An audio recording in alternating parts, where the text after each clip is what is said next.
Okay, so the question today is, if you have multiple audio files for one song, and they're not locked in very well to the metronome, and so you're going to have to set some warp markers so that you can warp the whole project. How can you do that without having to go through each individual file to warp it? Well, let me show you how you can do it. The first thing you need to do is find out what the actual BPM setting was that these things were recorded to.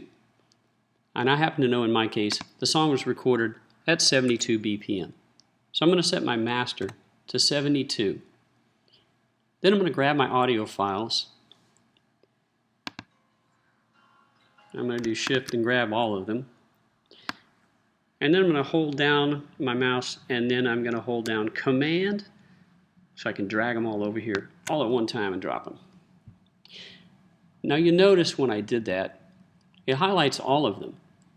And it opens the clip view, though it's not showing me a clip because I've selected all the clips. So it's showing me 8 clips are selected. And here's what I'm going to do. This is a key right here. A drum track or a loop track, something that you think will be the easiest to look at and line up on the grid, should be the last thing you select. In this case, I'm going to select the loop. So put your cursor on the loop, hold down shift, and click it one time. Now you see it still has everything selected, but now it's highlighting this specific track. The reason that's important is because I will now warp all the tracks. As I click warp, it warps them all to 72. But out to the right, it is actually showing me the clip view of the loop track, which is the last one I selected. Now if I had selected the drum track or any other track before I hit warp, that's what it would be showing me out here to the right. So now I can listen to that. I can open this up a little bit so that I can see if I need to insert some warp markers. And in this case, I'm going to just show you, I'm just going to select a few. Like I'm going to double click here, I'm going to make a warp marker, and I'm going to make sure that's right on 5. Here's one for 6. I can move it a little bit. And they may or may not need to be moved, but in this case, I'm just going to select a few to show you what you can do. Now as I move this, you can also see that the others are moving as well.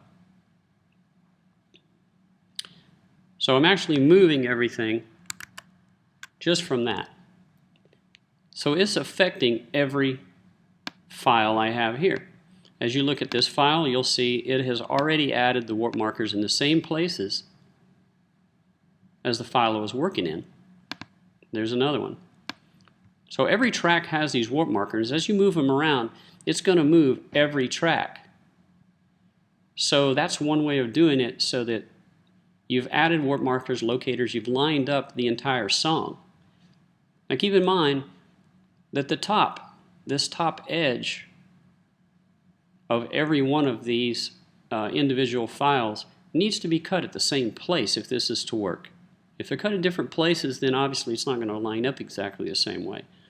But as long as they're cut in the same place, and then you add them right up against a measure, then you should be able to add these warp markers. It'll add to all these. It will affect them all, line them all up at the same time, so that all you have to do is work with one file.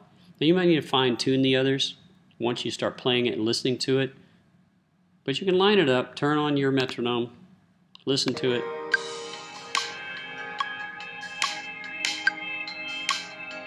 And you can go through and make your changes as needed.